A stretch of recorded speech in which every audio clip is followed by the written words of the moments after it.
Oo, sige. Halos handa na ako. Ayun, tapos na. Simulan natin sa smoothie. Gustong gusto ko ito. Kaya ko yan. Nakuha mo na. Aste! Walang problema. Hoy! Sige, uunahin ko ang mga gulay. Ito ay spinach. Oh, Naku, sige. susunod na ang blender. Oo, tutulungan mo ako rito. Tara na, tol! Okay, ilalagay ko ito sa loob. Oh, paano ko gagawin iyon? Madali lang. Oh, salamat, Jill. Pwede bang pakiusap? Oh, hindi iyon lahat. Sige, haluhin, haluhin, haluhin.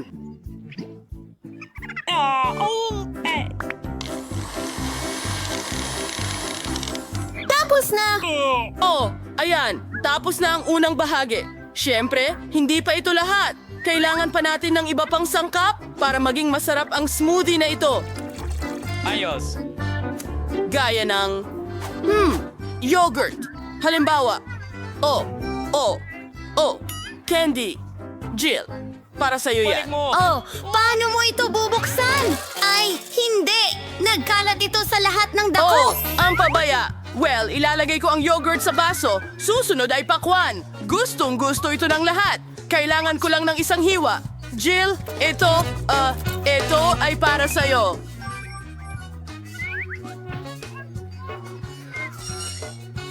Ano? Isang hiwa ng pakwan ang kailangang hiwain sa piraso. Oh, Jill, ikaw, mukhang sobra mong na-enjoy ang pakwan. Oh, sana magustuhan din ito ni Vicky. Tapos na, ngayon meron na tayong juice ng pakwan. Ilang straw. At tapos na ako.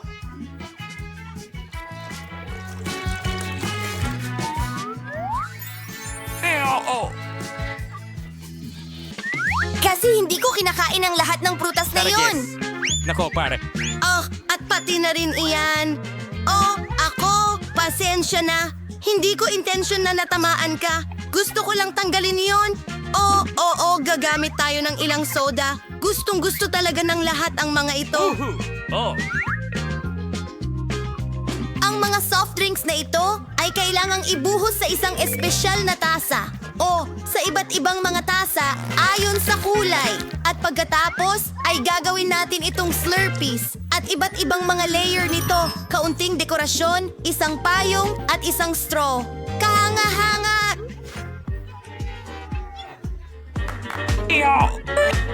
Sige, ngayon, gagawin na ng professional ang kanyang trabaho. Kailangan natin ng ilang strawberries. Ibe-blend lahat ito. Meron din kaming cream doon, syempre. At ngayon, iyon ang magiging base para sa ating fountain. Tingnan mo yon, masarap at kamangha-mangha. Oh, sisimulan ko na ito sa smoothie na ito.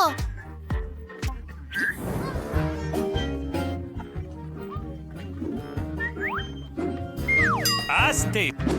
Masarap ang gummies. Ang smoothie mismo ay medyo masarap din. Gustong gusto ko ito. Ano ang susunod natin? Ang smoothie ni Lola? Pakwan, gusto ko ito. Well, subukan natin ang smoothie mismo. Oh, hindi ito maganda. Hindi matamis.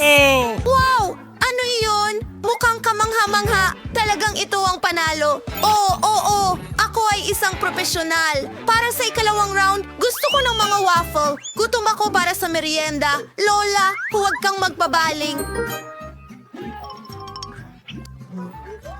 Oh, waffles? Kaya kong gawin iyan. Ang harina ay dapat ilagay sa isang malalim na mangkok at haluin kasama ng itlog at gatas. Siyempre, hindi mo dapat kalimutan ang asukal. Ang lahat ng halo na ito ay dapat gawing masa. Magaling! Susunod, ibubuhos ko ito sa waffle iron. Panahon na para magluto. Nakuha ko na. Oh, ang hirap naman. Pati paghalo mahirap. Oo. Kailangan ko ng maayos na blender. Ihalo natin lahat gamit ito. At konting Nutella. Ayos, handa na ang halo. Ngayon, isalin natin ito sa waffle iron. Ang sa akin lang ay mas malaki ng kaunti.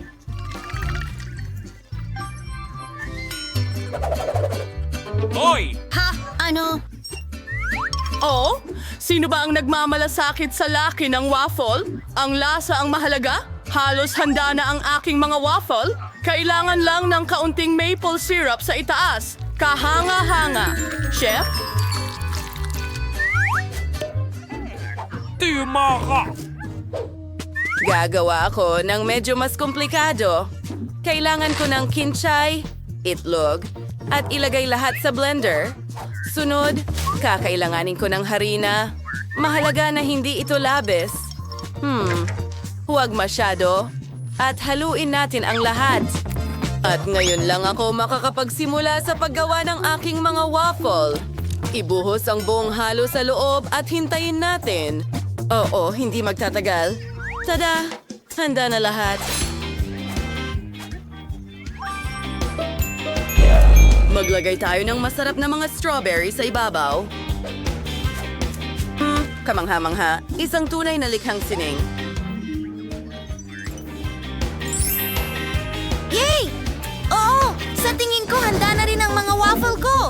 Wow! Gusto kong gumawa ng waffle na parang street food style. Oo! Sandali. Lola, hawakan mo ito. Ayan na. Isang scoop ng ice cream. Ano? Sa totoo lang, ilan sa kanila, kaunting whipped cream. Oh! Mas marami, mas maganda. At ilang sprinkles sa ibabaw, hindi lang iyan. Ang ilang lollipop ay magiging maganda rin. Tatapusin ko ito ng kaunting strawberry syrup. Puwes! Oras na para subukan mo ito. Nakakatuwa. Ang ganda ng lahat. Tingnan mo ang mga labi na ito. Nakakatawa sila. Kamangha-mangha. Pero ang waffle ang pinakamahalagang bahagi. At magaling ito. Napaka-espesyal. Ngayon, subukan natin ang waffles ni Lola. Astig! Masarap din. Chef Amy, tingnan mo. Oh, mukhang isang maliit na isda. Subukan natin. Yay! Talagang masarap. Paano naman ang iba pa? Kadiri! Kadiri! Ano yan? Hindi. Ang panalo ay Jill! Oh, salamat. Nakuha ko na. Ngayon, gusto ko ng burger. Pwede mo ba akong surprisahin? Madali! Siyempre, burger? Hindi ko pa sila nagagawa noon. Well, kailangan gawin ang lahat sa unang pagkakataon. Subukan natin ito. Una, kailangan nating iprito ang patty. Mahalagang bahagi ito ng anumang burger. Sunod, ang bun. At ilang, toppings siguro. Wag mong hawakan yan. Sa tingin ko gagawa ako ng cutlet. Una, magigiling tayo ng karne at ipiprito ito. Hindi masama. Ang patty ay handa na. Ngayon ay oras na para kunin ang hiyas ng aking koleksyon. Ayos, ang galing! Isang gintong tinapay. Oh, tingnan mo yan. Ang hirap pang tingnan ito. Hoy! Oh, Lola, hindi ko kailangan yan. Masyado itong mura. Gagamit ako ng bulok na keso. Yahoo! Oo, yan ang tunay na karangyaan. Perpekto.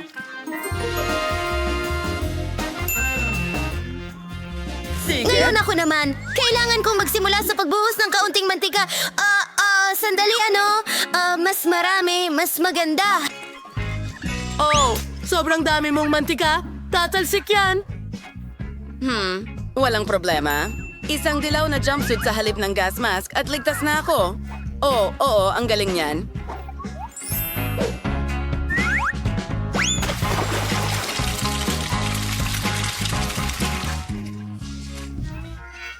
Yehey! Hoy! Hindi ikaw lang ang nandito! Anong gagawin ko ngayon? Mukhang kailangan kong gumawa ng matamis na burger. Kakailanganin ko ang maraming iba't ibang paborito para dito. Una, ilang likidong marshmallow. Tapos, magdagdag ng pangkulay dito. Mas magiging mabuti ito.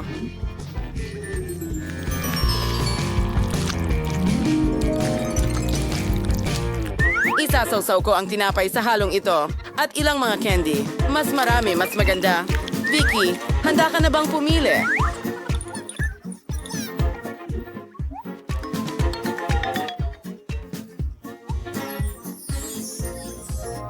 Halika na! Tara na! Palagi akong handa. Magsimula tayo sa mamahaling burger mula kay Chef. Ano kaya ang lasa nito? Hindi ko kailangan ng gintong tinapay. Okay ang mga kamatis.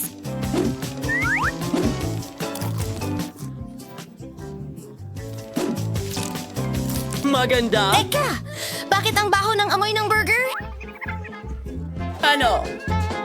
Iyan ba ang keso? Nakakadiri! Taboy! Mamma mia! Ang matamis na burger ay kahanga-hanga. Pero medyo sawa na ako sa matatamis. Sa totoo lang, gusto kong kumain ng mas seryoso. At iyon ang burger ni Lola. Ngayon, ibang usapan na yon. Iyon ang panalo. Ako? Oh, maraming salamat! Nancy, nakaisip ka na ba ng unang pagkain? Sige, tingnan natin. Wow, pasta ito. Isang mahusay na putahe dahil maraming paraan para lutuin ito. Well, Brittany, may mga ideya ka ba? Oh, mag-ingat! Sa bilis na ito, lahat ng pasta mo ay mapupunta sa sahig. Oh, ngayon kailangan nating maghintay ng kaunti pero mukhang hindi alam ni Brittany iyon. Ano ang gagawin niya? Oh, gusto niyang gupitin ang pasta na parang alak. Nakakatakot. Oh, Lola, kailangan natin siyang turuan kung paano ito gawin. Iyon na. Kaunting pasensya at handa na ang pasta. Magaling. Oh, at tinatawag nila itong pasta? Aba, hindi ito pwede. Hindi, kukunin natin itong pasta at itatapon natin. Diyan dapat ito. Ngayon ipapakita ko sa iyo kung paano magtrabaho ang mga tunay na profesional. Kumuha tayo ng kaunting harina, isang itlog, isang kurot ng asin at ngayon ang lihim na sangkap. Ngayon magkakaroon ng kakaibang kulay ang ating masa. Tingnan mo, ang ganda nito. Perpekto. Nariyong tigpurplayin ang pasta at mahinday tayo. Ang sunday na obra maestra ay nangangailangan ng oras. Ang paghihintay habang nagluluto ay isang pahirap pa rin. Oh, ang boring. Oh, at narito na ang timer. Ano na ang susunod, chef? Patong, ang masagamit ng roller. Hindi ito madaling trabaho. Hoy, kumusta? Nadumihan ang mukha mo. Mas mabuti na ba yan? Magaling! Panahon na para ipagpatuloy ang pagluluto ng ating obra maestra, tayo'y maghiwa ng noodles at magdagdag ng kaunting harina. Ayos yan, handa na ang aking noodles para ilagay sa kaldero. Oh, Ginoong Pugita, kumusta ki? Oo, natutuwa rin akong makita ka. Ang mga pugita na ito ay babagay sa akin ng perpekto. Iprito ito sa kawali, magdagdag ng kaunting cream. Ngayon idagdag ang ating kulay abong pasta. Mamma mia, ito ay isang obra maestra. Ang paghahain na lang ang natitira. Tingnan mo lang ang himalang ito. Bravo sa akin.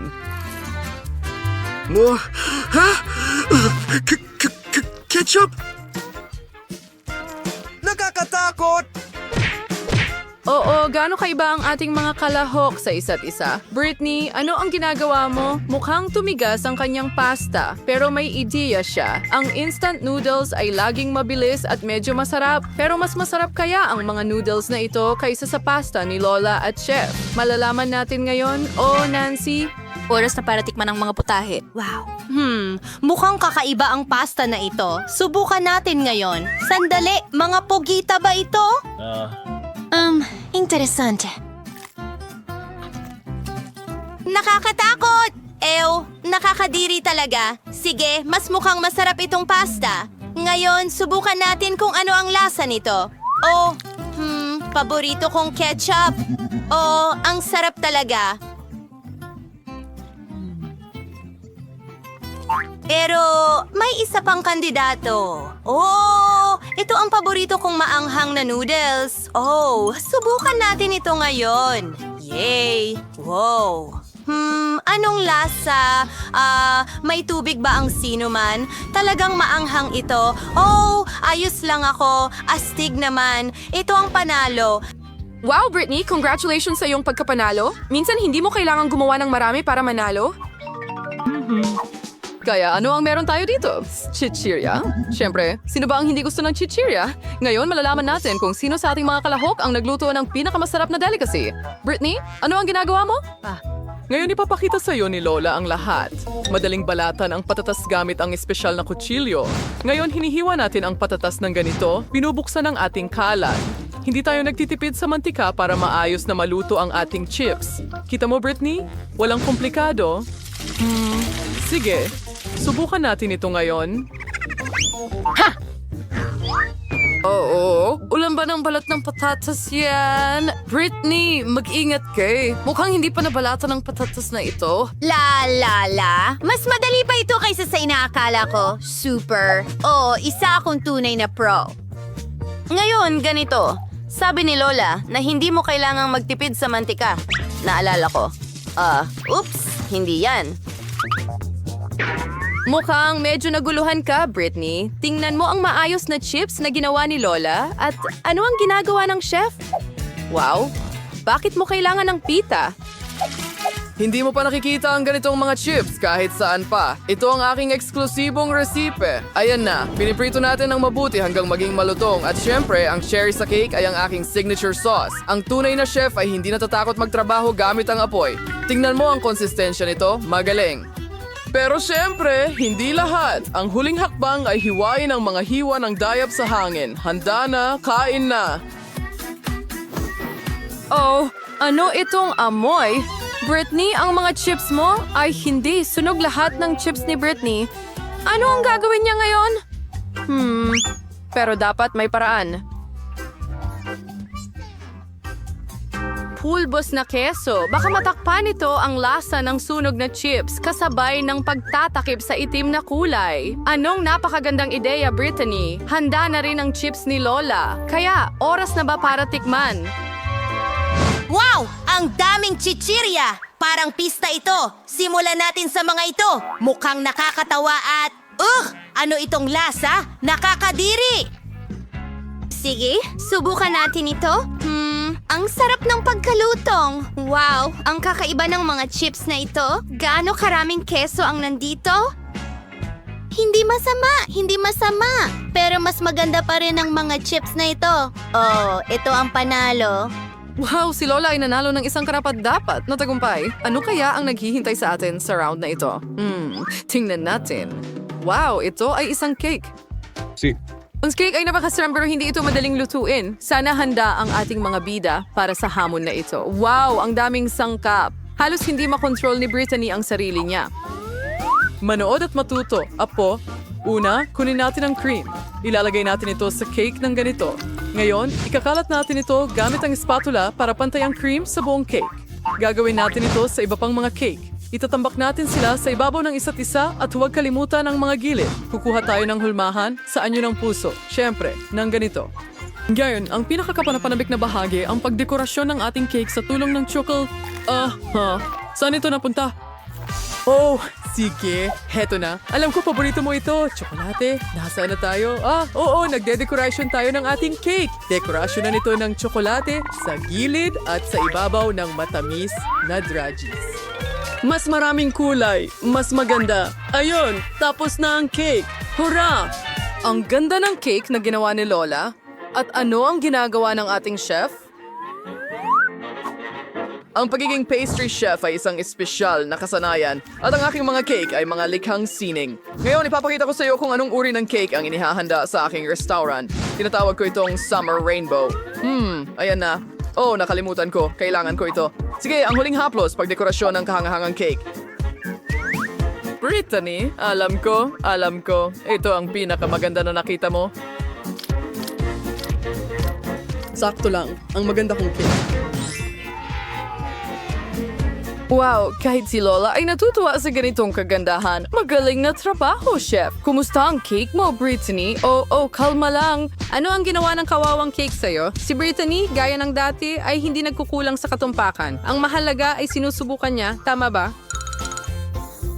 Magaling! Maliit na bagay lang ito. Ngayon, aayusan natin ng maayos ang cake na ito.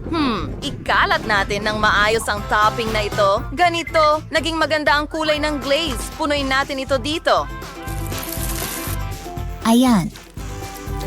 Wow, napakakahanga-hanga. Ang cake ay talagang maganda. Pero mukhang hindi pa yon lahat. Naglalagay si Brittany ng cream sa gilid ng cake. Super! Well, handa na ang mga cake ng ating mga bayani. Wow, parang kaarawan ko lang. 3 cake agad. Subukan natin ang piraso nito. Dapat masarap ito. Tingnan natin.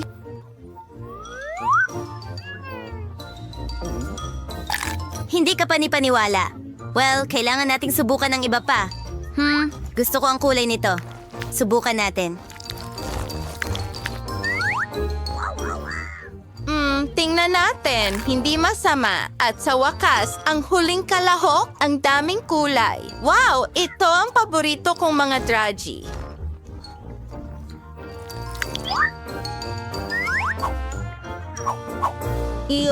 Napakasarap din nito. At, ano ang pipiliin? Sige, ang rainbow cake ang panalo. Binabati kita sa ating chef. At ang huling round. Wow, mainit na tsokolate ito.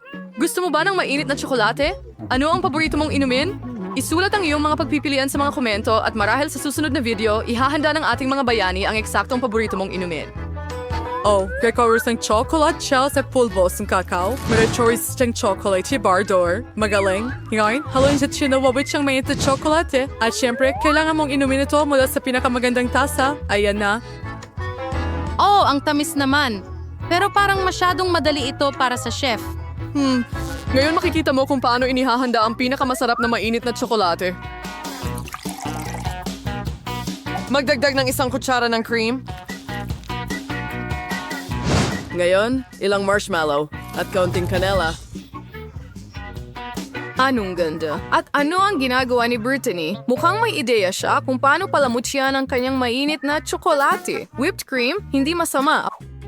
Wow, tsokolating syrup at drudgies. Ang galing. Ngayon ay dinidisenyo niya ang mainit na tsokolate gamit ang cookies at matamis na straw. Napakagandang inumin.